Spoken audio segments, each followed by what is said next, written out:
Hello, my name is Hugo Salinas Price. I'm a retired Mexican businessman. I live in Mexico City, and during my retirement, I have developed a program for reintroducing silver into circulation in parallel with paper and digital money.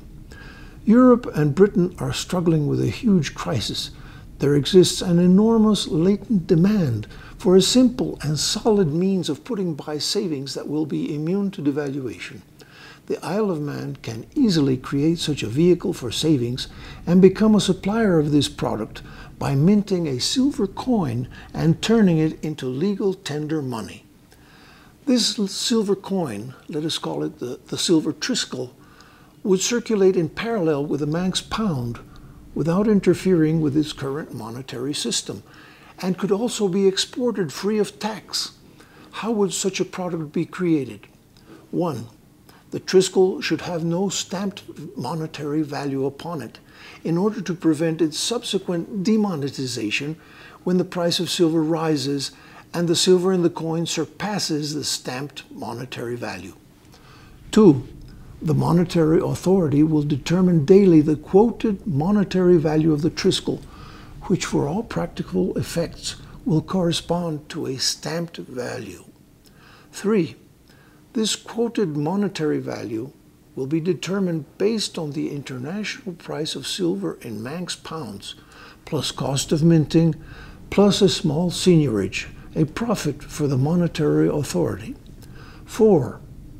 When the price of silver rises and impinges upon the seigniorage of the monetary authority, a new and higher quoted value for the TRISKEL is called for. 5. Once established, the monetary value of the TRISKEL may be increased, but under no circumstances may it be reduced, even if the price of silver bullion falls. Any reduction in the quoted monetary value would demonetize the TRISKEL and turn it back into a commodity. 6. The population of the Isle of Man may effect payments in Manx pounds or in silver TRISKELs for the equivalent of their monetary quoted value.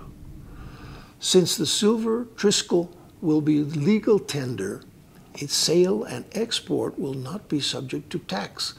Thus, in Britain and throughout all Europe, it will compare advantageously with silver coins which do not have this characteristic. The creation of the TRISKEL and its monetization will begin to satisfy a huge latent demand for silver as a solid means of savings, especially in the disaster zone which is Europe. Satisfying this demand will take many years, during which the ongoing demand for the TRISKEL will produce a rising price for silver bullion, and the rising value of the TRISKEL will activate more demand for it. The Isle of Man Treasury will obtain substantial profits through seigniorage, the difference between the cost of minting the TRISKEL and the quoted monetary value at which the coin will be sold. For the population of the Isle of Man, the silver TRISKEL will be so attractive that savings will be built up upon it without the need for a high interest rate to attract the investors. Briefly, there you have the idea. I could go on for an hour answering questions you might have. You might wish to examine my website with a section in English at plata.com.mx for further understanding. Thanks for watching, and I hope the Isle of Man takes up this splendid opportunity to create and market a desperately needed monetary product.